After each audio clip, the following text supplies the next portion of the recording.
Hello, welcome to my YouTube channel. Today's learn was up B. B पासून सुरू होणारे शब्द. Start now. BAG bag bag म्हणजे पिशवी. BAT बॅट म्हणजे चेंडू फळी. BAD बिल म्हणजे बिचाना. BALL बॉल म्हणजे चेंडू. BIG बिग म्हणजे मोठा.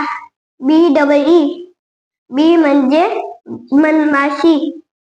BUD बर्ड म्हणजे कली. BUT बट म्हणजे परंतु. BAD बॅट बॅट म्हणजे वाईट. BELL बेल म्हणजे घंटा. थँक्यू. नवीन नवीन व्हिडिओ पाहण्यासाठी माझ्या युट्यूब चॅनलला सबस्क्राईब आणि लाईक करा. ते चुकले ते कमेंट मध्ये सांगा.